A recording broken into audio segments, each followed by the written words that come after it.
progress, yeah? So you just want to tell the listeners a little bit about that and the great work that you've been doing in South East London for our community. All right, well, always progress. I started let's say we started working about 2 years ago.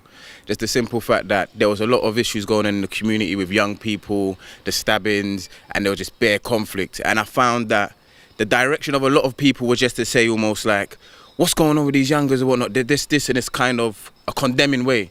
And we thought, you know what, if we could connect with these young people the same way we connected with things and then open them up and make them be able to go to the studio and give them options, because there's certain options that ain't there for them, then, you know, it could breed results. So we opened up the studio and allowed them to come through and be creative and have studio time free, and it built bonds and relationships that helped them even get into work placements. You know, one of our young people have gone on to do mentoring in like Peru's and other places. Brilliant. So it's a good look, and then the work just keeps going on, just keep grafting on, trust me.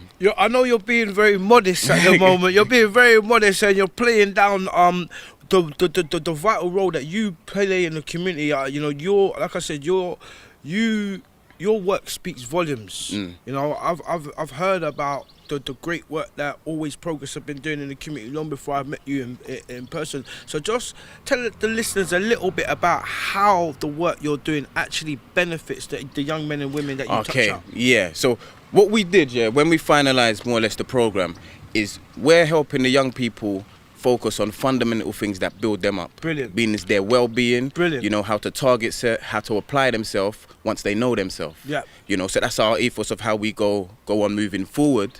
And as well as that, we look at the creative aspect and things that they enjoy, things that motivate them, and we mesh them all together. Yeah. And our approach, probably different than a lot of other organisations or institutions, is the outcome. So sometimes when someone comes to me, although it's got nothing to do with Always Progress as such, but like, you know what, I got this young person, they're in need of this, that and the other. Yeah. We go and we try and find the sources to benefit that young person. Brilliant. Like, let's get to work, because a lot of people's approach, even when it came to dealing with young people, was sort of like, again, even the young people feel like, again, are you serious? Yeah. Are you really on this thing? Yeah. You know, so our approach was, okay, let's get results. Give us young people and we get results.